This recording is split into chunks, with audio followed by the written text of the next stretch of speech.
काहीतरी नवीन करू आपण. तुम्हाला दुसऱ्यांनी केले ते आपण काय करायचं आहे, आपण काहीतरी नवीन करू. पण ऐकणारही असं आहे क्लास की तो ऐकतात की बाबा प्रॉपर ती लोक डिझाईन्स दाखवली की अच्छा ठीक आहे चला आपण करून टाकूया. पण काही लोकांचं असं असतं की नाही आमचं घर आहे ना, मग आम्हाला असं पाहिजे, हे आम्हाला असंच करून पाहिजे. पण तिथे मग एकच होतं की तुम्ही पे करताय, बरोबर, तुम्ही त्या डिझायनरला पे करताय. त्यामुळं आता ते आपण जसं म्हणतो की त्याचं काम त्यानेच करायला पाहिजे. त्यामुळे ते डिझायनरचं जे काम आहे ते त्यालाच करू देत. आणि ऑब्व्हियसली एंड स्टोरी आणि तुमचा जो शेवटचा जो लुक आहे पूर्ण याचा तो चांगलाच होणार आहे. तेवढा त्यांनी ते ट्रस्ट फॅक्टर तो ठेवलाच. पहिलं म्हणजे तुम्ही पूर्ण इंटिरियर करा. म्हणजे मी फक्त किचनबद्दल नाही सांगणार, पूर्ण इंटिरियर करताना एक लक्षात ठेवायचं की आपण हे मेंटेन करू शकणार आहे का नाही. की जर समजा मला कमी खर्चामध्ये माझं घर इंटिरियर डिझायनिंगचं करायचं समजा घरासाठी, तर ते कशा पद्धतीने केलं पाहिजे. दिनेश, तुझं श्रीमंत व्हा हे आपल्या महाराष्ट्रातील सगळ्यात इन्स्पिरेशनल मराठी पॉडकास्टमध्ये स्वागत आहे. थँक्यू योगेश. मी तर पहिलं तर श्रीमंत स्टुडिओचं खूप खूप आभार आहे की तुम्ही मला आज इथे इन्व्हाइट केलं आणि हा एवढा मोठा सन्मान दिला, त्याच्याबद्दल थँक्यू सो मच. येस. तर सगळ्यात आधी आमच्या ऑडियन्सला तुझी जर्नी ऐकायला आवडेल. जर्नी असं ॲक्च्युली सुरुवातीपासून मी प्रॉपर पुण्यातलाच आहे. ओके. आणि इंटिरियर डिझायनर व्हायचं असं कधीच काही असं डोक्यातच नव्हतं की आपण इंटिरियर डिझायनरच करायचं आहे. सुरुवातीला पहिलं तर मी स्कूलिंग पुण्यातच झालं माझं, भाव्या स्कूलमध्ये. त्याच्यानंतर आणि जास्त काही हुशार वगैरे नव्हतो आणि लहानपणापासून थोडंसं पेंटिंग आणि स्केचिंग वगैरे करायची जास्त आवड होती. त्याच्यानंतर तसंच 11वी-12वी मी मराठवाड्यामधून केली, मराठवाडा मित्रमंडळ. आणि मग 12वी झाल्यानंतर मग मी विचार केला होता की आर्ट डिरेक्शन करावं. तर आर्ट डिरेक्शनसाठी मी FTIमध्ये चौकशी केली. तर FTIमध्ये असं कळलं की तुमच्याकडे काहीतरी डिग्री पाहिजे, एक तर आर्किटेक्ट किंवा इंटिरियर डिझायनिंग, नाही तर फाईन आर्ट पाहिजे. बरं, आर्किटेक्ट करायचा काही संबंध नाही कारण का माझं सायन्स नव्हतं, कॉमर्समध्ये मॅथ्स नव्हतं. त्याच्यामुळं मग इंटिरियर डिझायनिंगला ॲडमिशन घेतलं. आणि ते असंच झालं कारण का घरामध्ये कोणीच असं आर्ट फील्डमध्ये कोणीच नाही, बिझनेस फील्डमध्ये कोणीच नाही, सगळे IT मध्ये काम करणारे. आणि माझे वडील नगरसेवक होते पुण्यामध्येच आणि आई माझी हाऊसवाईफ आहे. त्याच्यामुळे त्यांच्या पण डोक्यात असं काय नव्हतं की काय करायचं. पप्पांची खूप इच्छा होती की मी हॉटेल मॅनेजमेंट करावं, पण त्याच्याशी माझा काही संबंध नाही कधी आणि ती आवडही नाही. आणि खरं तर वडिलांनी पण कधी मला फोर्स नाही केला की तू राजकारणामध्ये जा आणि हे असं काही, कारण त्यांना एकंदरीत कळलं होतं की हा काहीतरी वेगळ्या फील्डमध्ये जाईल किंवा वेगळं काहीतरी करेल. आणि मग त्याच्यानंतर मग इंटिरियर डिझायनिंगला ॲडमिशन घेतल्यानंतर मजेची गोष्ट अशी आहे की इंटिरियरचा फर्स्ट जो आपला लेक्चर असतो तेव्हा इंटिरियर डिझायनिंगचं मला स्पेलिंग पण लिहिता येत नव्हतं. तेव्हाच मला कळलं होतं की आपल्याला खूप काहीतरी स्ट्रगल करावा लागणार आहे मोठा, कारण का एवढं वडिलांनी त्याच्यामध्ये आपले पैसे इन्व्हेस्ट केलेत किंवा काय. मग तिकडे मी प्रॉपर डिप्लोमा केला 2 वर्षाचा, कारण FTIमध्ये तसंच सांगितलं होतं की तुम्हाला डिप्लोमा पण चालेल. ओके. आणि कोणत्या कॉलेजला केला होता? मराठवाडा मित्रमंडळ. तिथेच ॲक्च्युली पुण्यामध्ये सिंहगड, मराठवाडा, राठी असे काही होते. आणि मी मराठवाड्यामध्येच 11वी-12वी केल्यामुळे मला जास्त सोपं गेलं, लगेच ॲडमिशन वगैरे मिळालं आणि चांगलं कॉलेज होतं ते. मग तिकडे माझं पूर्ण इंटिरियरचा 2 वर्षाचा त्यांचा डिप्लोमा होता आणि त्याच्यानंतर डिग्री नव्हती पुण्यामध्ये, कुठेच तेव्हा डिग्री नव्हती. म्हणजे 2011-12ची गोष्ट आहे. 2012ला मी पासआउट झालो आणि त्याच्यानंतर लगेचच 1-2 महिन्यामध्ये मला जॉब लागला. आणि मग जॉब लागल्यानंतर मग जे ॲक्च्युअल प्रॅक्टिकल नॉलेज इंटिरियरमधून यायला लागलं की काय असतं इंटिरियर डिझायनिंग, काय असतं. मग प्रॉपर ऑफिसमध्ये बसून डिझायनिंग करणं, साईटवरती जाऊन ॲक्च्युअल प्रॅक्टिकल नॉलेज घेणं, हे सगळं सुरू झालं. मग त्याच्यानंतर माझा आर्ट डिरेक्शनचा तो डोक्यातून ते स्वप्न पण राहून गेलं आणि ते डोक्यातून निघूनच गेलं की, कारण एकदा पैसे हातात यायला लागल्यानंतर मग ते परत शिक्षणाकडे वळायचं. आणि आधीपासून असं काही डोक्यात नव्हतं की आपण खूप असं मोठं काहीतरी करूयात, आणि एकतर शिक्षणाची आवड नाही खूप जास्त. मग ते असं म्हणजे ते असं ठरवून केलेलं नाही आहे, ते असं होत गेलं. आणि आज तू एवढं चांगलं काम करतोय समजा इंटिरियर डिझायनिंगमध्ये, तर आजचा हा जो पॉडकास्ट आहे तो आपण याच्यावरतीच बेसिकली ठेवूयात की जर समजा एखाद्याचं नवीन घर आहे आणि त्याला करायचं आहे, पण मग कारण कसं असतं की या इंडस्ट्रीमध्ये अजूनही बरेचसे गैरसमज आहेत. ओके. तर या पॉडकास्टच्या मदतीने आपण ते सॉल्व्ह करायचे ट्राय करूयात. सगळ्यात पहिला क्वेश्चन माझा हाच आहे की समजा आजच्या काळात खरंच एका इंटिरियर डिझायनरची गरज असते का? आजच्या काळात म्हणशील तर हो. कारण का जेव्हा मी इंटिरियर डिझायनर झालो 2012ची गोष्ट सांगू, तेव्हा एक क्लास होता, तो क्लासच इंटिरियर डिझायनर हायर करायचा. नाही तर मोस्टली आपले मिडल क्लास फॅमिली असेल तर मग एखादा कॉन्ट्रॅक्टर हायर करा, मग त्यांच्याकडून काम करून घ्या. इंटिरियर डिझायनर हायर करणं म्हणजे ऑब्व्हियसली तुलाही माहिती असेल की एक फीज असते त्यांची, किंवा ते थोडंसं तुम्हाला महाग वाटू शकतं जे कॉन्ट्रॅक्टर लोकांकडून करून घेतलं की स्वस्तामध्ये होतं. पण त्याच्याही मागे तुमचे फायदे आहेत की तुम्हाला मटेरियल क्वालिटी असेल, मग तुम्हाला ती ॲश्युरिटी असते की तुम्ही मटेरियल क्वालिटी काय वापरणार आहे, तुम्हाला डिझायनिंग काय करणार आहेत. कारण इंटिरियर डिझायनर असेल तर त्याच्याकडे ती पूर्ण टीम असते. मग ते सिव्हिलवाला असेल किंवा तो प्लंबर असेल किंवा फर्निचर तुम्हाला करून देणार असेल, मग कॉन्ट्रॅक्टर, प्रॉपर सगळे वेंडर्स असतात. आणि आत्ताच्या ट्रेंडनुसार जे काही सुरू आहे आता डिझायनिंग, म्हणजे आत्ता सोशल मीडियावरती जे काही लेटेस्ट लोक बघतात ते तुम्हाला करून कोण देणार आहे, तर कॉन्ट्रॅक्टर तुम्हाला करून नाही देऊ शकत. कारण का त्याच्याकडे स्किल वर्क आहे. आजही मी म्हणतो की आमच्यापेक्षा जास्त स्किल वर्क आणि आमच्यापेक्षा जास्त नॉलेज मटेरियलमधलं वर्कर लोकांना जास्त आहे. बरोबर, 100% जास्त आहे आमच्यापेक्षा. पण त्यांना तिथपर्यंत पोहोचणं कारण का शिक्षण त्याला नाही झालेलं आहे. आम्ही प्रॉपर तसं शिक्षण घेऊन काहीतरी आम्ही एक थॉट प्रोसेसने एक रूम डिझाईन करतो तेव्हा काहीतरी प्रोसेसने केलेलं असतं. त्याच्यामुळे आज इंटिरियर डिझायनर, आणि आज असं झालं आहे की प्रत्येक मिडल क्लास फॅमिलीमध्ये, माझ्याकडे जे क्लायंट आहेत ते अक्षरशः सगळे लोन करून आणि सगळे मिडल क्लास फॅमिलीमधून आलेले क्लायंट. म्हणजे एक क्लायंट असे पण होते की त्यांनीच मला सांगितलं की त्यांनी हॉटेलमध्ये वॉचमॅनची सुद्धा नोकरी केलेली आहे. आणि त्यांचं स्वप्न होतं की घरामध्ये जेव्हा त्यांनी स्वतःचा फ्लॅट जेव्हा इंटिरियरसाठी मला हायर केलं तेव्हा घरामध्ये सगळे सांगत होते की तू ह्याला हायर केलंस इंटिरियर डिझायनिंगसाठी. तो म्हणला की मला खूप अभिमान होता तो दादा की तू माझ्या घरचे हे करतोय. म्हणजे आज मिडल क्लास लोकांना पण इंटिरियर डिझायनर पाहिजे. कारण का आपलं घर आपण घेतलं एवढं तर मग ते छान दिसलं पण पाहिजे. असं प्रत्येकाचं एक स्वप्न आहे. त्याच्यामुळे आज इंटिरियर डिझायनर हायर करण्याचं मेन कारण ते की तुमचं एक तर तुम्हाला जसं स्वप्नातलं घर तुमचं पाहिजे तो इंटिरियर डिझायनर एक करून देऊ शकतो, त्यासाठी पाहिजे. पण मग समजा इंटिरियर डिझायनर हायर जर करायचा असला तर कोणत्या गोष्टींची काळजी घेतली पाहिजे? समजा पहिलं तर एकतर आज तुम्हाला इंटिरियर डिझायनर एकतर खूप झालेत, म्हणजे खूप आहेत. तुम्हाला अक्षरशः असं मराठीमध्ये सांगायचं गल्लोगल्ली आहेत इंटिरियर डिझायनर. तर तुम्हाला त्याच्यामध्ये तुमची पहिली टेस्ट काय आहे की तुम्हाला तुमच्या टेस्टनुसार तुमची चॉईस कशी आहे त्याच्यानुसार एखादा तुम्हाला कोणाचं काम आवडतंय तर त्याला तुम्ही जाऊन भेटा आधी. त्याच्यानंतर त्याच्यासोबत थोडंसं इंटरॅक्शन केल्यानंतर एखादं थोडंसं आपल्याला एक माणूस कळतो की काय आहे नेचर वगैरे काय. त्याच्यानंतर त्याचे ऑनगोईंग प्रोजेक्ट्स बघा. तुम्ही पुण्यामध्ये काम करताय किंवा मुंबईमध्ये कुठेही करताय, त्याचे ऑनगोईंग प्रोजेक्ट्स बघायला गेलं तुम्हाला ॲक्च्युअल ते मटेरियल काय वापरतायत, म्हणजे तो माणूस जे बोलतोय तेच ॲक्च्युअलमध्ये आहे का ते तुम्हाला बघायला मिळेल. त्याचे वर्कर्स बघायला मिळतात. त्याचं ऑनसाईट काम सुरू असताना किती क्लिनलीनेस ठेवतायत, कसं काम सुरू होत आहे. कारण का ऑनसाईट जेव्हा आपण काम करतो ना तेव्हा ॲक्च्युअलमध्ये खूप काम करावं लागतं. म्हणजे फर्निचर असेल जे मॉड्युलरमध्ये एवढं होत नाही, तर ऑनसाईट त्याचं काम बघा. आणि त्याच्यानंतर त्याचे जे कम्प्लिटेड प्रोजेक्ट असतील की जे हँडओव्हर केलेले असेल मग ते ऑब्व्हियसली रिक्वेस्ट करून वगैरे त्या क्लायंटला तुम्ही त्या क्लायंटसोबत म्हणजे त्यांचे जे होऊन गेलेले क्लायंट्स आहेत त्यांच्यासोबत तुम्हाला आधीच्या क्लायंटसोबत तुम्ही चर्चा करू शकता की तुमचा एक्सपिरियन्स कसा होता ह्या डिझायनर्ससोबत. तुम्हाला तिथे जर का ते योग्य वाटलं आणि एक तर की ज्या माणसाला तुम्ही इंटिरियर डिझायनर म्हणून हायर करताय थोडीशी बेसिक माहिती घ्या की बाबा कोण आहे, कुठं राहताय, बॅकग्राऊंड थोडं माहिती पाहिजे. सो ते थोडीशी तेवढी काळजी घ्यायला पाहिजे क्लायंट्सने. आणि कधी कधी असं पण होतं की लोक म्हणतात की काय इंटिरियर डिझायनरची गरज आहे, आपण एखाद्या राजस्थानी वर्करकडून ते काम करून घेऊ. मग ह्यावर तुझं काय मत आहे? करून घेतलं तर करून मिळतं पण, कारण तेच राजस्थानी लोक आमच्यासोबतच काम करून आमचे जे डिझाईन्स असतात तेच ते बाहेर जाऊन करतात. सो करून घेतलं तर तुम्हाला त्याचं ऑब्व्हियसली तुम्हाला ते तुम्ही एका याने बघितलं तुम्हाला ते स्वस्तही पडणार आहे, पण तो काय क्वालिटीचं मटेरियल वापरतोय तुम्ही तुमचं काम सोडून ते करत बसणार का?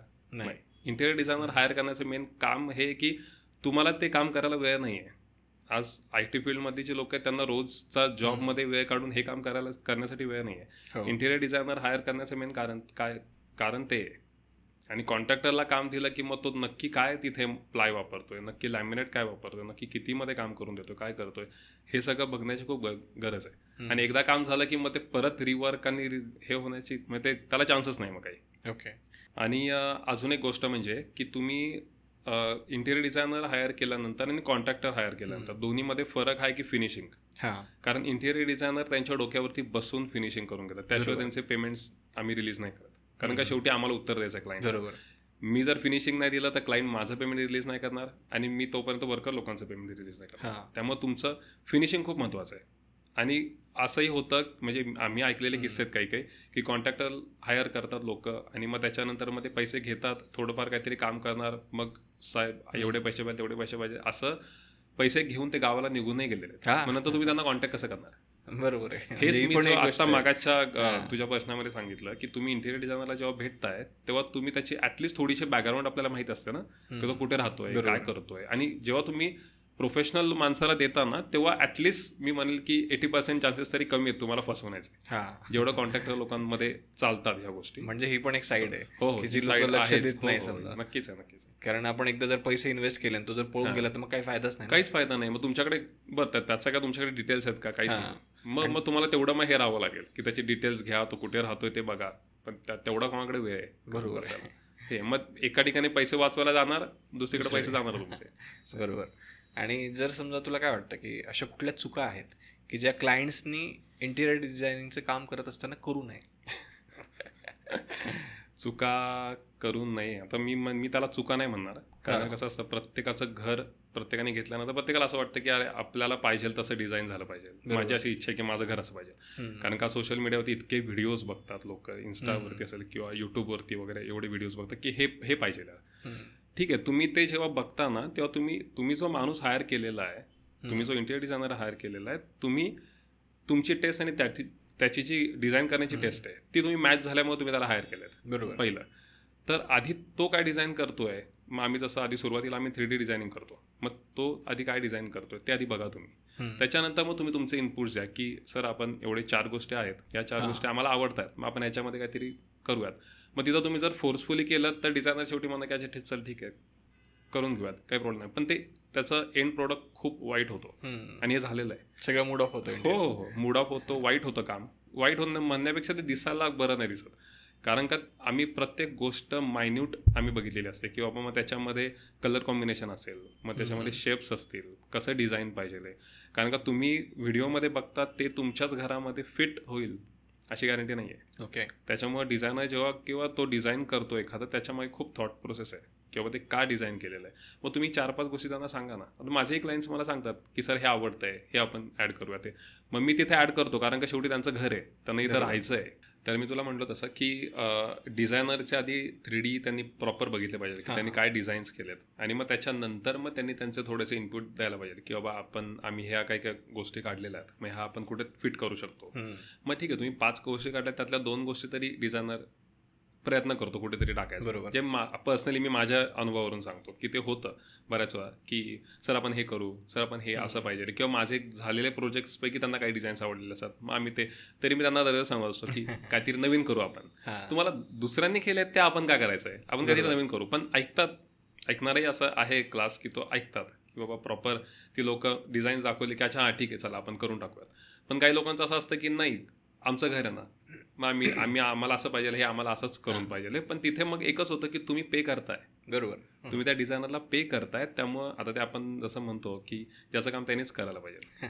त्यामुळे ते डिझायनरचं जे काम आहे ते त्यालाच करू देत, आणि ऑब्व्हियसली एंड स्टोरी आणि तुमचा जो शेवटचा जो लुक आहे पूर्ण याचा तो चांगलाच होणार आहे. तेवढं त्यांनी ते ट्रस्ट फॅक्टर तो ठेवलाच पाहिजे.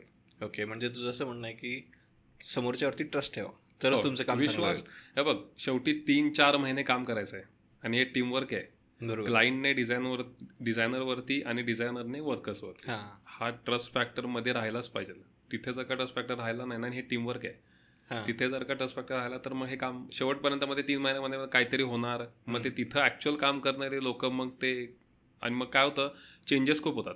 बरोबर. की केलेलं एक डिझाईन असतं आणि मग ऑनसाईट चेंजेस खूप होतात. ते ॲक्च्युली ती पण चूक केली नाही पाहिजे क्लायंटने, कारण की ती चूक होते बऱ्याच वेळा की डिझाईन केलेलं आहे, अप्रूव्ह पण करतात आणि मग त्याच्यानंतर मग त्यामध्ये चेंजेस होतात. मग पण काय होतं ते डिझायनरपर्यंतच पोहोचतं, पण त्याच्यानंतरचं त्यांना माहीत नसतं. बरोबर. की त्याच्यानंतर परत त्याच्यावरती ड्रॉइंग करावं लागतं, नंतर जाऊन परत वर्कर लोकांना ते एक्सप्लेन करावं लागतं. मग ते वर्कर लोकांना एक्सप्लेन करून त्यांच्या डोक्यात ऑलरेडी एक डिझाईन बसलेलं आहे, त्यांना ऑलरेडी तुम्ही एक अप्रूव्ह करून सांगितलेलं आहे, परत दुसरं डिझाईन त्याच्यामध्ये टाकायचं, त्याच्याने वेळ जातो, त्याच्याने मटेरियल एफर्ट्स वाया जातात, मटेरियल वेस्ट जातं, आणि शेवटी मग तुमचा शेवट जो लुक यायला पाहिजे ना मग तो येत नाही. आणि खर्च पण वाढत असेल, मे बी खर्च पण वाढतो. तुम्ही जर का काढून करायचं म्हणजे खर्च वाढतो, ते तर प्रश्न तो खर्च प्रत्येक ठिकाणी आलाच. आणि तू सोशल मीडियाचा उल्लेख केलास, बरोबर. तर ही जी सोशल मीडिया आहे समजा, याचा इंटिरियर डिझायनिंगसाठी फायदा झालाय का नुकसान झालंय? नुकसान पण झालंय आणि फायदा पण झालाय. ओके. फायदा अशाने झालाय की काम दाखवता येतं जास्त. की जसं मी माझ्या याच्यावरून सांगतो तुला की माझा अनुभव आहे, माझा खूप जवळचा मित्र आहे राकेश म्हणून. तर आम्ही कोविड नंतर ॲक्च्युली मला एक मोठा प्रोजेक्ट आला होता, तर तो त्याचं प्रोजेक्ट मोठा होता, पण तिथं मी फक्त कन्सल्टन्सी काम होतं माझं. तर फीज जास्त काही मिळत नव्हती, मिनिमल फीज होती, आणि तेव्हा कामही नव्हतं काहीच. तर मग तेव्हा असं झालं होतं की तुम्हाला म्हणलं की नाही ठीक आहे घेऊयात काम, कारण का लांबही होतं. ठीक आहे आता काही काम नाही तर मग घ्यायला पाहिजे. ते काम पूर्ण झाल्यानंतर आम्ही त्या कामाचं शूट केलं आणि नंतर मी एक साधा व्हिडिओ काहीतरी काढून टाकला, त्याच्यावरती मिलियनपर्यंत व्ह्यूज गेले. आणि मग तिथून ॲक्च्युअल माझं स्टार्ट झालं की लोक ओळखायला लागली, लोकांना काम आवडायला लागलं, फॉलोअर्स वाढले, व्ह्यूज वाढले. मग तिथून बऱ्याच गोष्टी, म्हणजे तिथूनच मी म्हणा की लाईफ चेंज होण्याचं कारण आहे, मी इथे बसायचं कारण तेच आहे की तिथून सगळं ॲक्च्युली माझं बदलत गेलं. तर त्याचा एक फायदा आहे की डिझायनरला काम दाखवता येतं. बरोबर. तुम्ही ऑनसाईट काम दाखवा, तुम्ही तुमचे 3Ds दाखवा. आता मी आजही बघतो की काही वास्तू कन्सल्टंट पण आलेले आहेत इन्स्टावरती किंवा यूट्यूबवरती, सोशल मीडियावरती, सगळीकडेच ते दाखवतात त्यांचं हे. त्याच्यानंतर बाकी डिझायनर्स आहेत, म्हणजे फक्त 3D व्हिज्युअलायझर सुद्धा आहेत की जे फक्त 3Dचे कामं करतात. त्याच्यानंतर डिझायनर म्हणून तुम्ही क्लायंटचे रिव्ह्यूज दाखवा. हा फायदा झालेला आहे, खूप जास्त फायदा झाला आहे. बरोबर. मी म्हणतो उलट सोशल मीडियामुळे आज लोकांना इंटिरियर डिझायनर काय असतो हे कळलं आहे की जे आधी तेवढं नव्हतं. म्हणजे मी तर म्हणतो कोविडच्या आधी नव्हतं, कोविडनंतर खूप जास्त झालेला आहे हा प्रकार. आणि तोटा हाच आहे की क्लायंट खूप डिझाईन्स बघतात. म्हणजे कंटिन्यू डिझाईन्स बघणार. म्हणजे तुम्ही ऑलरेडी काम सुरू आहे, साईटवरती काम चालू आहे, छान काम सुरू आहे, आणि मग रोज डिझाईन्स बघणार आणि डिझाईन्स फायनल झालेले, ते डिझायनरने ऑलरेडी तुमच्या डिझाईन केलेलं आहे, मग हे दुसऱ्या डिझायनरचं बघणार, त्यांना पाठवणार की आपण हे असं करूयात. बट ठीक आहे, एक झाली की मग परत दुसरं की आपण हे असं करूयात. सो तो एक थोडासा मी म्हणेल तो एक तोटा आहे. हा ड्रॉबॅक डिझायनरसाठी आहे. आणि क्लायंटसाठी एक चांगलं आहे की त्यांना खूप वेगवेगळं मटेरियल, वेगवेगळ्या गोष्टी बघायला मिळतात.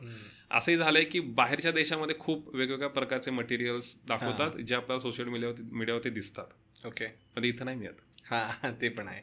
मग ते पण क्लायंटचं असं असतं की आपण हे वापरूयात, पण ते इथं नाही मिळत ना, तेवढं विचार नाही शकत. तोही विचार येत नाही डोक्यामध्ये त्यांना, कारण त्याच्यामधलं काहीच माहित नाही ना, ते त्यांना एक्सप्लेन करावं लागतं आम्हाला की हे इथं नाही मिळत आहे आपल्याला, आपण हे नाही वापरू शकत.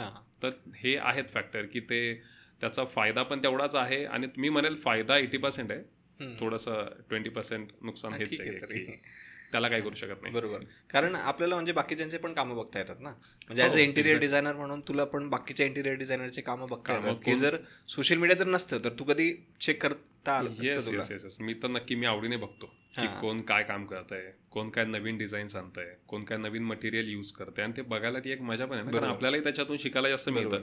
भले आपले कॉम्पिटिटर्स असू देत किंवा मोठे कोणी डिझायनर्स जरी असेल, त्यांचंही काम बघायला मिळतं की बाबा काय नक्की ऍक्च्युअल करतायत हे लोक. आता जसं आता स्टायलिंगचा एक सुरू झालाय की प्रॉपर इंटिरियरचा पूर्ण प्रोजेक्ट झाला की प्रॉपर स्टायलिंग करतात आणि मग शूट करतात. हे सगळं तिथूनच आलेलं आहे. आता प्रॉपर स्टायलिंग करणारे सुद्धा आता लोक आहेत की जे फक्त तोच बिझनेस करतात, फक्त स्टायलिंग. येणार ते काय असतं एक्झॅक्टली?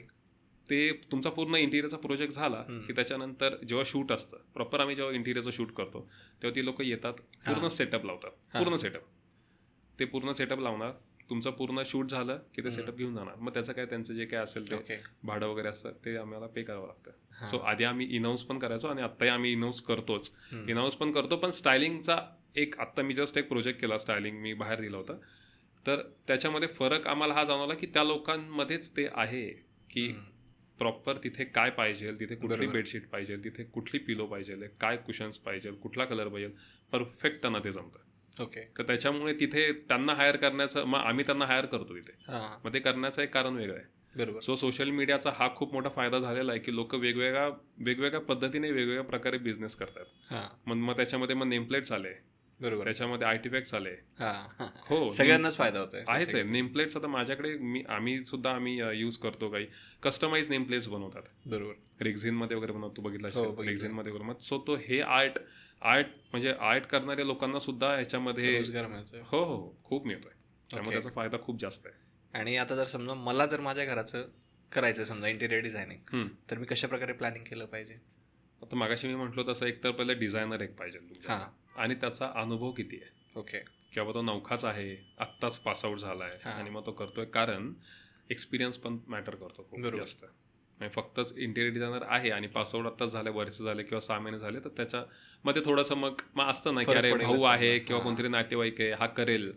डिझायनिंग करण्यापर्यंत ठीक आहे, पण तू जर का प्रॉपर टंकी प्रोजेक्ट देतोय तर तिथे प्रॉपर एक डिझायनरच पाहिजे. बरोबर. मग त्या केसमध्ये तू प्रॉपर डिझायनरला भेटून मग त्याशी डिस्कस करून मग जसं मागाशी म्हणलं मी की प्रॉपर त्यांचे ऑनगोईंग साईट्स झालेले प्रोजेक्ट्स ते बघून मग तुम्ही ॲक्च्युअल मग एक बेसिक एस्टिमेट्स असतं ओके त्याच्यावर तुम्हाला ते एक बजेट देतील किंवा या बजेटमध्ये तुमच्या ज्या काही रिक्वायरमेंट्स आहेत त्या या बजेटमध्ये जातील.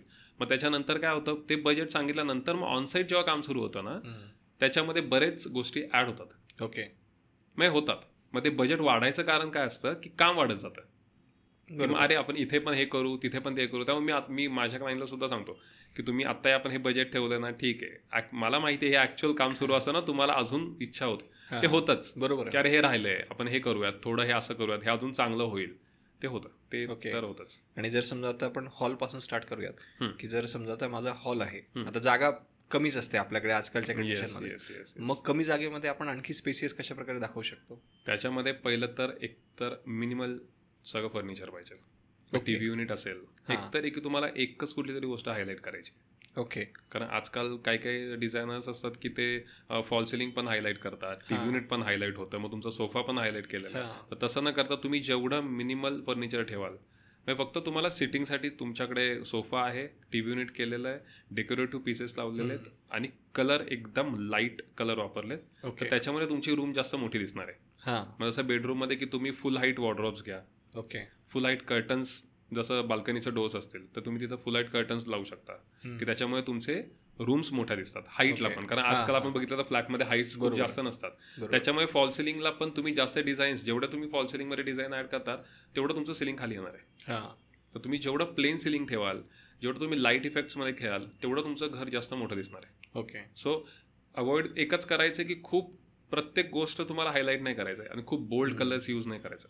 वास्तूनुसार पण आता बरेच जण सांगतातच की खूप जास्त बोल्ड कलर रेड वापरलाय ऑरेंज वापरलाय खूप जास्त ब्राईट कलर नाही.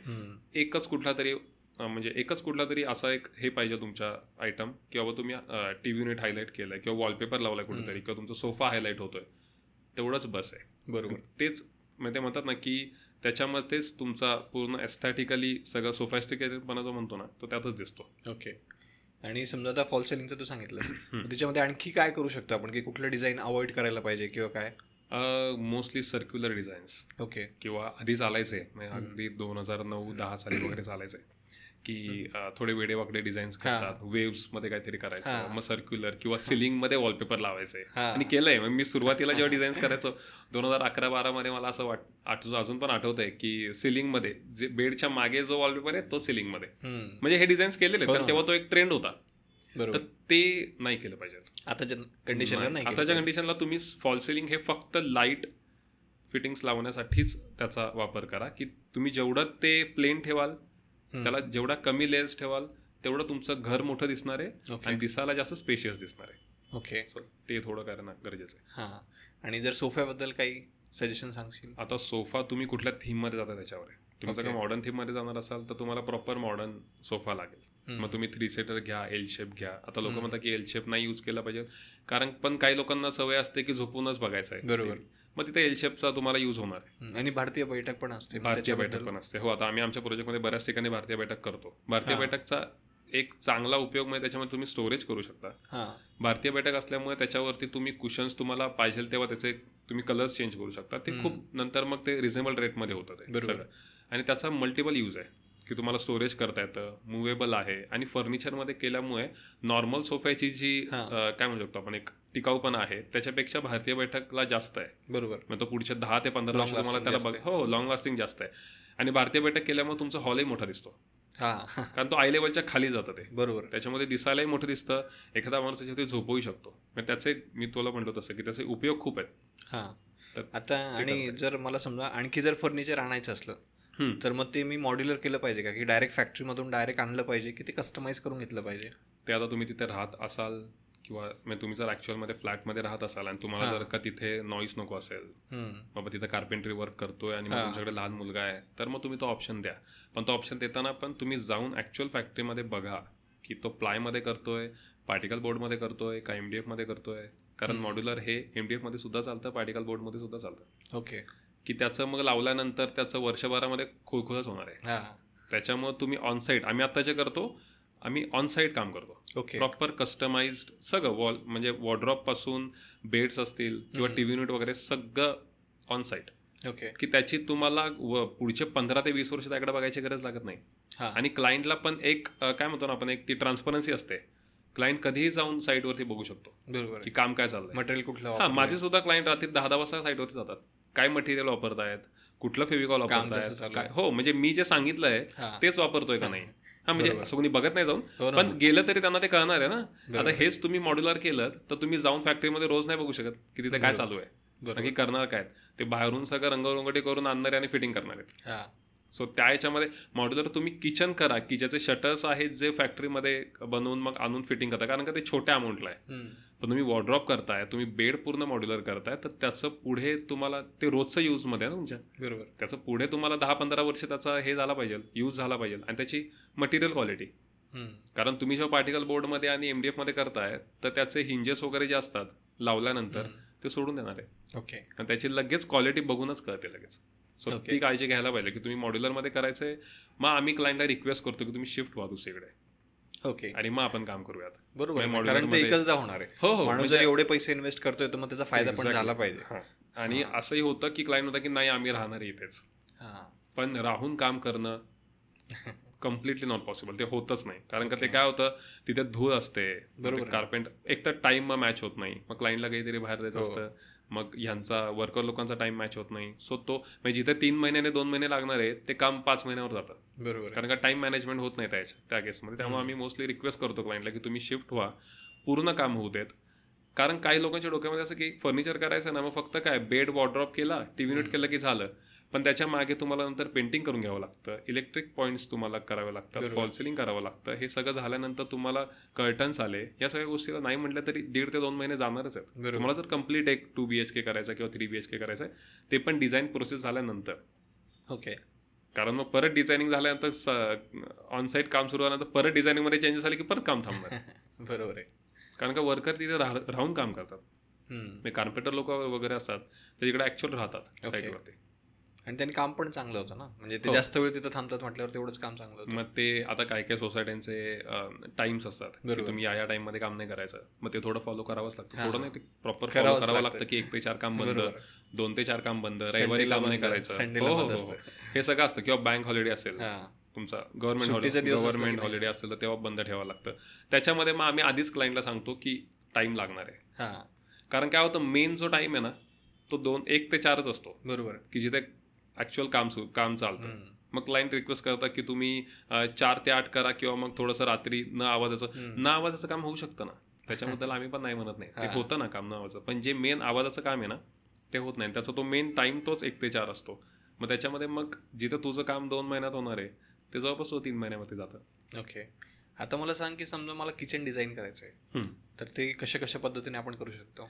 आता किचनमध्ये एक तर मॉड्युलर आलं, त्याच्यानंतर नॉर्मल आपण जे आधी बघायचो म्हणजे आपलं ग्रेनाईट आणि कडप्प्यामध्ये बनवायचं आणि SS ट्रॉलीज वापरायचे, तर ते आलं. तर ॲक्च्युअल इंडियन किचन आपण जे भारतीय पद्धतीने जे म्हणतो ना, तर त्याच्यामध्ये आम्ही सजेस्ट मोस्टली करतो की तुम्ही ग्रेनाईट कडप्पा करून प्रॉपर कन्स्ट्रक्ट करून मग त्याच्यामध्ये मग तुम्ही सेमी मॉड्युलर करा. ओके. जर का तुम्हाला कॉट्समध्ये जायचं आहे तर कॉट्सचं एकच आहे की त्याला खूप जास्त मेंटेनन्स लागतो. त्याला मेंटेनन्स आहे, मग तुमच्याकडे मग सारखं हात लावून त्याला पुसणं सारखं पाहिजे. मग तुमच्याकडे घरामध्ये बाईच पाहिजे कामाला. तुम्ही 2 जणच राहताय, खूप कमी तुमच्याकडे स्वयंपाक होतोय आणि मग तुमचं जास्त यूज होत नाही किचनचं, तर ठीक आहे. कारण घरामध्ये किचन अशी गोष्ट आहे की ती जास्त यूज होते, कंटिन्यू यूज होते. त्याच्यामुळे जिथे जास्त लोक राहत आहेत आणि आपल्याला जर माहिती आहे की आपल्याकडून मेंटेनन्स नाही होणार आहे, तर मग तिथे आम्ही जास्त सजेस्ट करतो की तुम्ही प्रॉपर कन्स्ट्रक्ट करून, म्हणजे ग्रेनाईट आणि आपण कडप्पा आधी जसं कन्स्ट्रक्शन करायचं त्याच्यामध्ये करून तुम्हाला सेमी मॉड्युलर करता येतं ना, त्याच्यामध्ये पण तुम्हाला ऑप्शन आहेत. मग ते केलं की त्याच्याने काय होतं ना की तुम्हाला कम्प्लीट मॉड्युलरमध्ये काय आहे, प्रॉपर प्लायचा तुम्हाला सपोर्ट लावतात, बॉक्स करतात आणि मग त्याच्यामध्ये मग सगळं ते होतं. ओके. सो त्या केसमध्ये पाणी लिकेज होणं किंवा त्याला आपण म्हणतो झुरळ लागतात किंवा काय लागतात, त्याला हाय मेंटेनन्स आहे. तुमचं कम्प्लीट सारखं तुम्हाला तिथं क्लिनिंग पाहिजे. व्हेंटिलेशनच नाही ना, आतमध्ये पूर्ण फर्निचर आहे, त्याला व्हेंटिलेशन नाही, तुम्ही समोरून पूर्ण बंद आहे. हेच तुम्ही जर का SS ट्रॉलीजमध्ये केलं तर त्याला व्हेंटिलेशन पण आहे. तुम्ही त्या बास्केट्स क्लीन करू शकता, तुम्ही त्याच्यामध्ये ओली भांडी ठेवली तरी काही प्रॉब्लेम नाही आहे. आणि मेन म्हणजे कॉस्ट, कारण मॉड्युलरमध्ये कॉस्ट ही खूप जास्त जाते. तेच तुम्ही जेव्हा SS ट्रॉलीमध्ये जाता त्याच्यामध्ये कॉस्ट कमी होते.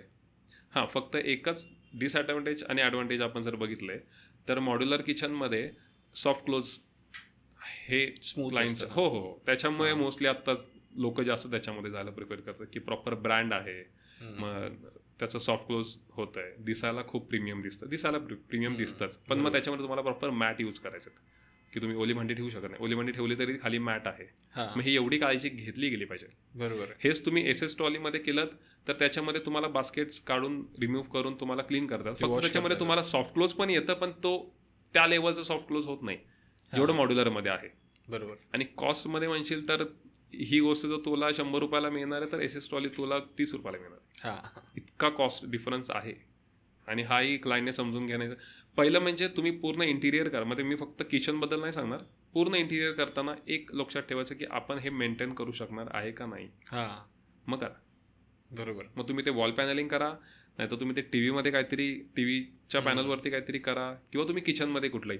तुम्ही जर का खूप एक्सपेन्सिव्ह काहीतरी यूज करताय आणि त्याला जर का हाय मेंटेनन्स आहे, डिझायनर ऑब्व्हियसली आधी सांगतो, आम्ही सांगतो की सर याला मेंटेनन्स आहे, याला प्रॉपर मेंटेनन्स येणार आहे, तर तो जर तुमच्याकडून राहणार असेल तर त्यासोबत जावं, नाही तर जिथे मेंटेनन्स कमी आहे ना अशा गोष्टी करा, कारण का आजकालच्या आपल्या ह्याच्यामध्ये एवढा वेळच नाही आपल्याकडे रोज पुसत बसायला. बरोबर आहे ना, नाही वेळ, मग तुमच्याकडे मग बाईच पाहिजे की रोज येऊन ते डस्टिंग करेल, ते प्रॉपर झालं पाहिजे. हां, मग तो सगळा विचार करून मग पाऊल टाकण्याची गरज आहे. ही एक तू महत्वाची टिप सांगितली, मेंटेनन्स परवडत असेल तर मेंटेनन्स परवडलं पाहिजे. हो, नाही तर मग दिसतंय आम्ही बघतोय व्हिडिओमध्ये आणि हे असंच पाहिजे, पण कसं आहे मेंटेनन्स पण तेवढा आहे.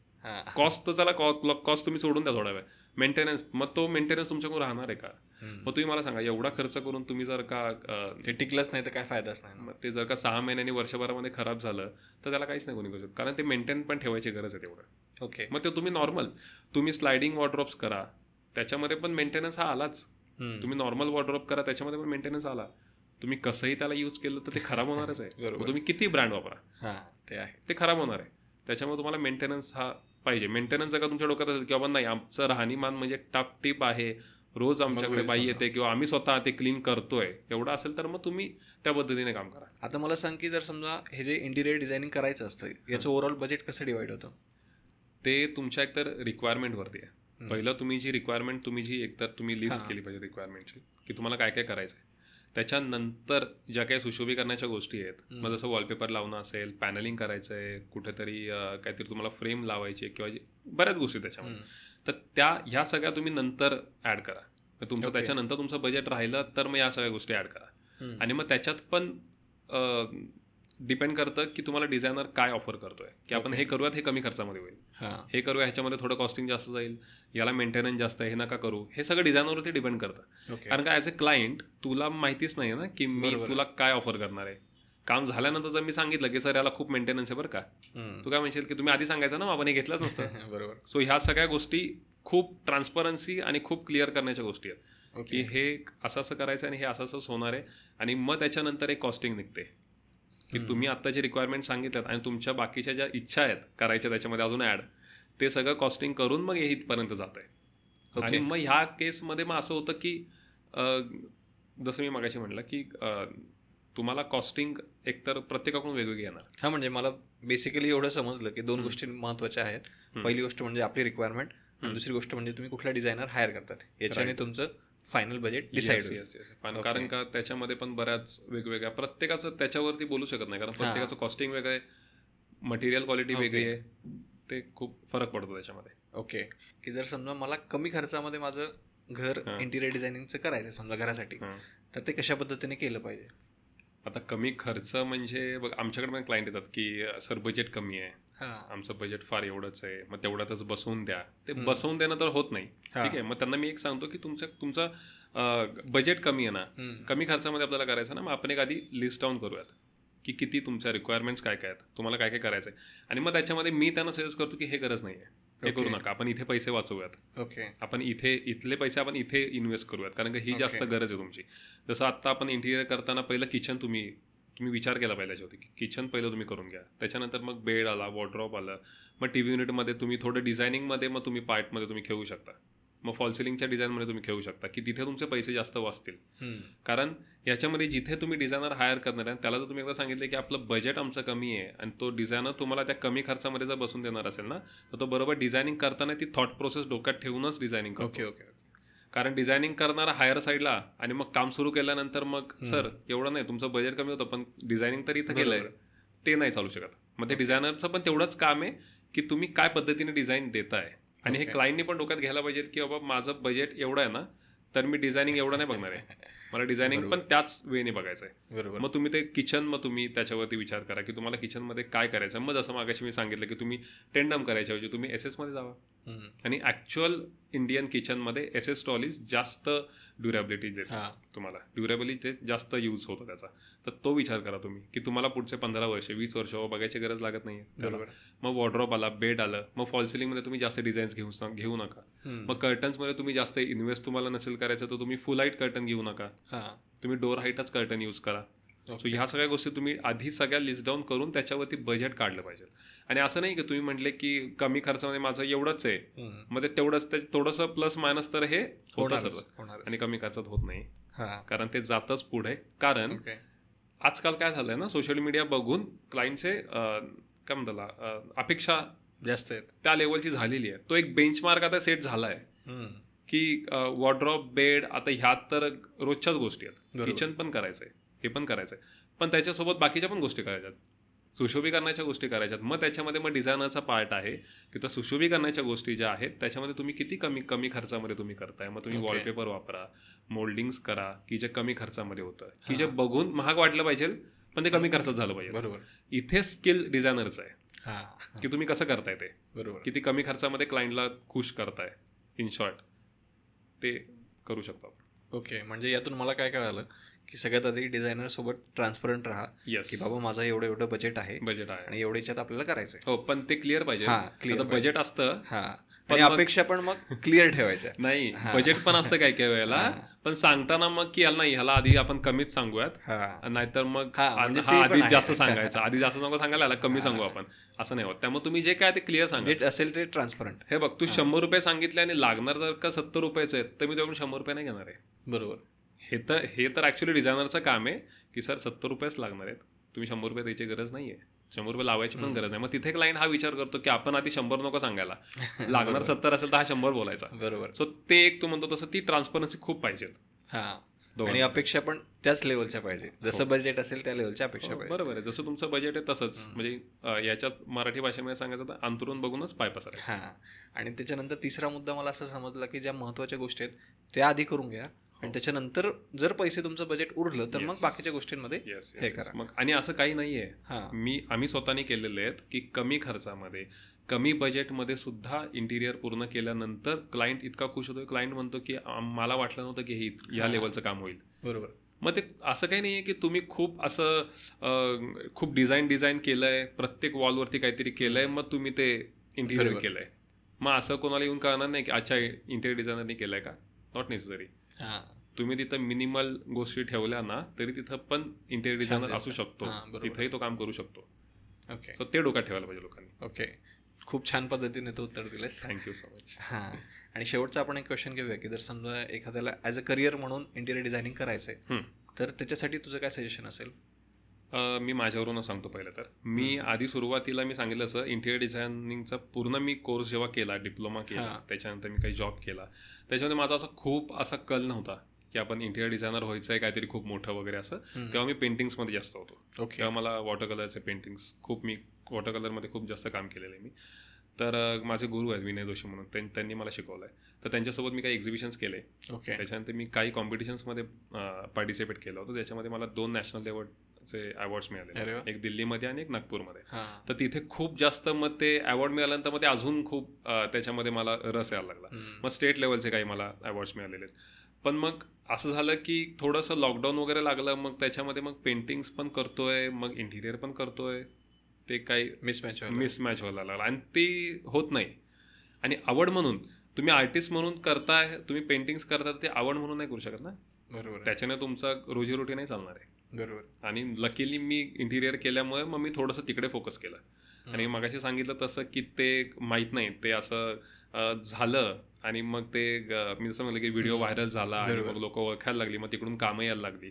तर ते म्हणजे सोशल मीडियाचा फायदा काय होऊ शकतो ते मी जिवंतच उदाहरण आहे त्याचं, की त्याचा खरंच खूप मोठा फायदा आहे. आणि मग ते होत गेलं आणि मग त्याच्यानंतर मग ऑटोमॅटिक माझं पेंटिंग मागे पडत गेलं आणि मग ह्याच्यामध्ये मी जास्त लक्ष दिलं. तर मी आता जे न्यू जनरेशन येतं ना, आत्ता ॲक्च्युली आम्ही बाहेरचे बघतो ना की 6 महिन्यामध्ये कोर्स करतात, 1 वर्षामध्ये इंटिरियरचा कोर्स करतात, मग त्याच्यामध्येच ऑटोकॅड शिकवणार, त्याच्यामध्येच तुम्हाला बाकीच्या गोष्टी शिकवणार, मटेरियल वगैरे. पण हे तुम्ही कॉलेजमध्ये शिकणं आणि ऑन फील्ड जाऊन शिकणं ह्याच्यामध्ये खूप फरक आहे. हे तर मला तर वाटते प्रत्येक बिझनेस आणि प्रत्येक गोष्टी ह्याच्यामध्ये, की तुम्ही कॉलेजमध्ये काही शिकताय त्याच्यापेक्षा तुम्हाला बाहेर गेल्यानंतर प्रॅक्टिकल एक्सपिरियन्स. मी जेव्हा जॉब करायचो तेव्हा मला मी जेव्हा जॉबला लागलो तेव्हा मला आठवते, मला 3,500 वगैरे ते पगार होता. लोकांच्या घरातले कर्टन पण लावलेत मी. पण ते आजकालच्या मुलांना थोडंसं असं होतं की नाही, मी सुरू करतो ना मग मी लगेच फर्म चालू करणार आहे. करावं, पण मग तेवढं तुम्ही त्या कॅपेबल आहात का, तुमच्याकडे तेवढा एक्सपिरियन्स आहे का. मग त्या प्रत्येक गोष्टीमध्ये, मग ते वर्कर हँडल करणं असू देत, मग तुम्हाला वर्करनी सुद्धा फसवलं नाही पाहिजे. बरोबर आहे. कारण वर्कर लोक डिझायनरला सुद्धा फसवायला बसतात. क्लायंट तर खूप लांबची गोष्ट राहिली. मग तुम्हाला क्लायंटला हँडल करता आलं पाहिजे, कारण का क्लायंटचे इतके प्रश्न येतात ना की त्याला तुम्हाला टॅकल करता आलं पाहिजे, त्याच्यावरती उत्तरं देता आली पाहिजे. क्लायंटच्या प्रत्येक प्रश्नाला तुम्हाला त्यांना सॅटिस्फाईड आन्सर करता आलं पाहिजे. या सगळ्या गोष्टी. मग हा सगळा तुम्हाला कुठे मिळणार एक्सपिरियन्स, तर तुम्ही कोणाकडे तरी प्रॉपर 1 वर्ष 2 वर्ष तुम्ही एक्सपिरियन्स घ्या. मग त्याच्यातून तुम्हाला तुमची आवड कळेल की आपल्याला कुठे जायचं आहे. ओके, आज नॉट नेसेसरी की तुम्ही फक्त इंटिरियर डिझायनर म्हणूनच काम केलं पाहिजे. मग तुम्ही स्टायलिंग म्हणून काम करा, मग तुम्ही लँडस्केपमध्ये जावा. असेही काही लोक आहेत की जे फक्त लँडस्केप करतात, फक्त स्टायलिंग करतात, फक्त 3D व्हिज्युअलायझेशन करतात, मग 3D घरी बसून फक्त डिझायनिंगचं काम करतात आणि चांगले पैसे कमवतात. हा, मग तुम्ही तिथे जावा ना. मग असं काही नाही की तुम्ही फील्डवर जाऊनच काम केलं पाहिजे.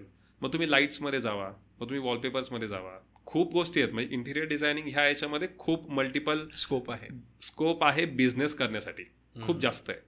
तर ते कधी मिळणार आहे तुम्हाला, जेव्हा तुम्ही ॲक्च्युअल कुठेतरी जॉब कराल आणि त्याच्यानंतर ॲटलिस्ट 1-1.5 वर्षाचा तुम्ही 1-1.5 वर्ष काय मी कमीच सांगतोय, पण कमीत कमी 1-1.5 वर्षाचा तरी तुम्ही जॉब केला पाहिजे. मग तिथं तुम्हाला तुमची आवड निर्माण होईल की आपल्याला कुठं जायचं, एक्झॅक्टली आपल्याला कुठं जायचं आणि आपल्याला मला कशामध्ये आवड आहे, मग मी तिथेच जातो. कारण का आवड नसेल तर तुम्ही तिथे करू शकत नाही. बरोबर. म्हणजे तिथं तुम्ही काम नाही करू शकत. आता आज माझं थोडंसं बॅकग्राऊंड पेंटिंग आणि चित्रकलेचं बॅकग्राऊंड असल्यामुळे मला ते इंटेरियर डिझायनिंगचं काम करायला मला बरं वाटतं. म्हणजे जेव्हा मी हँडओव्हर करतो तेव्हा मला सुखाची झोप लागते. म्हणजे खूप दमलेलो असेल तरी मला असं वाटतं की आज छान वाटते असं बघून मस्त. आणि जेव्हा क्लायंट सॅटिस्फाईड होतो, जेव्हा हँडओव्हरचा दिवस असतो, क्लिनिंगचा दिवस असतो, आम्ही हँडओव्हर करतो आणि जेव्हा क्लायंट बघायला येतो ना, त्यांच्या चेहऱ्यावरचं जे समाधान, तो आनंद आणि तो समाधान आहे ना, त्याच्यानेच आम्ही भरून पावतो. मग ते का होतं, कारण का त्या कामामध्ये तेवढं आम्ही देतोय, वेळ देतोय, जीव ओतून काम केलेलं असतं. मग सगळ्यांनीच असतं. जसं म्हटलं टीम वर्क आहे. मग वर्कर लोकांना पण मी फायनल व्हिडिओज आले की त्यांना दाखवत असतो कधी कधी की अरे आपलं काम बघा असं. मग त्यांना ते पण खुश होतात. इव्हन मी आता हे मागाशी मुद्दा सांगायचा राहिला, वर्कर्स तुमचे खूप मॅटर करतात. म्हणजे हे आता नवीन जनरेशन पिन जी येते की तुम्ही जर का करिअर तुम्ही हे घेत असाल ना, तर जबाबदारीचं काम आहे वर्कर लोकांना हँडल करणं. बरोबर. रिलेशन्स फक्त कामं आणणं नाही राहत, ते डिलिव्हर पण करता आले पूर्ण प्रोसेसमध्ये. कारण का तुम्ही मध्ये मीडिएटर आहे. बरोबर. काम करणारे तुमची वर्कर अख्खी टीम आहे, तुम्ही मध्ये मीडिएटर आहे. कारण का क्लायंट तुमच्यावरती ट्रस्ट ठेवणार आहे. उद्या साईटवर काय झालं शिवाय तुम्हीच खाणार. बरोबर. साईटवर चांगलं झालं कौतुक तुम्हालाच मिळणार आहे. कौतुकाची थाप पण तुमच्याच पाठीवरती बसणार आहे, चुकल्यानंतर तुम्हालाच बसणार आहे. त्याच्यामुळे ते एक खूप मोठी गोष्ट आहे की तुम्ही वर्कर लोकांना कसे हँडल करताय. म्हणजे आत्ता माझ्या कंडिशनमध्ये असं झालेलं आहे की आम्ही जी टीम फर्म करून ठेवलेली आहे एक टीम, त्याच्यामध्ये क्लायंट मला सांगतात की फिनिशिंग खूप छान आहे, काम खूप छान आहे. मग क्लायंट खुश होऊन मग काहीतरी साईटवरती घेऊन जाणार. म्हणजे असे पण क्लायंट आहेत की ते रोज चक्कर मारायला गेले की काहीतरी घेऊन जातील, त्यांना खायला घेऊन जातील, किंवा त्यांची पूजा असेल तर सगळ्यांना जेवायला बोलवतात, त्यांचा सत्कार करतात. म्हणजे इतकं पण केलेलं आहे. म्हणजे आमच्या व्हिडिओजमध्ये पण आहे ते. मग ते मला खूप छान वाटतं की अरे माझ्यासोबत माझ्या वर्कर लोकांना सुद्धा तो दर्जा देतात आणि ती देण्याची खूप गरज आहे. कारण का ते तिथं त्यांनी राहून तिथं काम केलेलं आहे. सो नवीन पिढी जी येते ना, त्यांना मला हे पहिलं सांगायचं की तुम्ही आधी इंटर्नशिप करा. तिथं तुम्ही ना पैशांकडे नाही बघितलं तरी चालेल, शिकायला काय. हो, कारण का आम्ही आता बाहेर बघतोय ना की पगार त्यांचे म्हणजे असं म्हणतात की आमच्या अशा अपेक्षा आहे. आम्ही विचारतो की बाबा काय तुमची सॅलरी अपेक्षा काय, सांगतात, पण त्या लेवलचं काम नाही ते. तुम्ही फ्रेशर आहात, पण तुम्ही ते समजलं पाहिजे की आपण फ्रेशर आहे आणि आपण जीव तोडून आता काम केलं ना तर आपल्याला इथं शिकायला खूप मिळणार आहे की ज्याचा तुम्हाला नंतर खूप मोठा फायदा होईल. लाईफ लॉंग फायदा आहे. लाईफ लॉंग फायदा आहे. त्याच्यानंतर तुम्हाला एकदा तुमची गाडी सुटली की तुम्हाला कोणी थांबवू नाही शकत. बरोबर. पण तिथपर्यंत तुम्हाला ते कष्ट करायची कष्टच आहेत, ते मेन पहिले, आत्ताही नंतरही कष्टच करायचे. पण ते मेन कष्ट काय आहेत की बाबा तुम्हाला सांगेल ते तुम्हाला काम जमलं पाहिजे. बरोबर. मग तुम्हाला क्लायंट फेसिंग जमलं पाहिजे, क्लायंटशी तुम्हाला कॉर्डिनेट करणं जमलं पाहिजे, क्लायंटसोबत फोनवर बोलणं जमलं पाहिजे, क्लायंट काय सांगतायत हे तुम्ही ऐकून समजून घेणं जमलं पाहिजे. वर्कर लोकांना हँडल, आता वर्कर लोक काय, बॉस काय बोलत नाही ह्याचं काय, असं होतं ते. मग तिथे तुमचा कॉन्फिडन्स लेवल लॅक होऊ शकतो. तो कॉन्फिडन्स लेवल तुमचा तिथे वाढतो. तुम्ही जेव्हा प्रॉपर जॉब करता ना, तिथं तुम्ही वर्कर लोकांशी तुमची ओळख होते, वर्कर लोकांशी जवळीक होते. तुम्ही साईटवरती जाऊन बसता 2-2, 3-3 तास, तुम्हाला काम कसं चाललंय हे दिसतं. हे तुम्हाला कॉलेजमध्ये नाही शिकवणार आहेत. बरोबर. कॉलेजमध्ये तुम्हाला सगळं फक्त सबमिशन्स करा आणि हे ते तिथे तुम्हाला थेअरी नॉलेज आणि त्या सगळ्या गोष्टी देणार आहेत.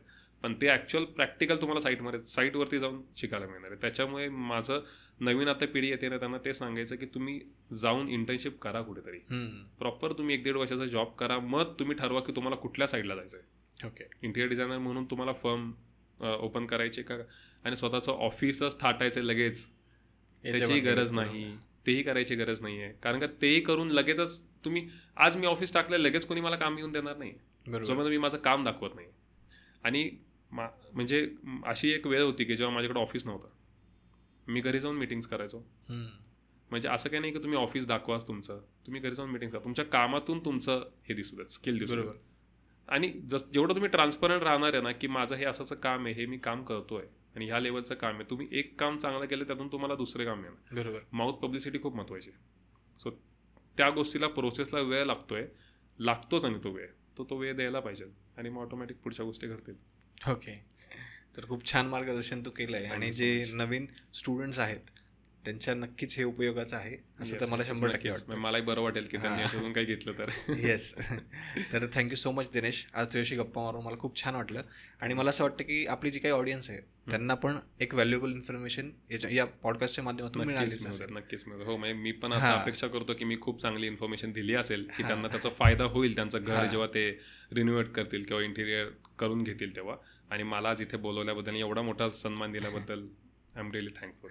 Thank you so much. Welcome. Thank you. आणि जर समजा कुणाच्या मनात जर काही क्वेश्चन्स असले तर आपण एक तुझा एक कॉन्टॅक्ट नंबर वगैरे देऊन हो टाकू की ते डायरेक्टली तुला कॉन्टॅक्ट करू शकतो. येस. इव्हन माझ्या सोशल मीडियाच्या पेजवरती सुद्धा माझाच कॉन्टॅक्ट नंबर आहे. म्हणजे लोक लिटरली मला फोन करून म्हणतात की दिनेश तुम्हीच ना, मला सांगलात की हो तो मीच आहे, माझाच तिकडे नंबर आहे. बरोबर. मीच, कारण का कोणीतरी मीडिएटेड होण्यापेक्षा मीच डायरेक्ट क्लायंटशी कॉन्टॅक्ट माझाच होतो डायरेक्ट. त्यामुळे तुम्ही तेही दिलं तरी काय हरकत नाही. चालेल. तर थँक्यू सो मच. थँक्यू.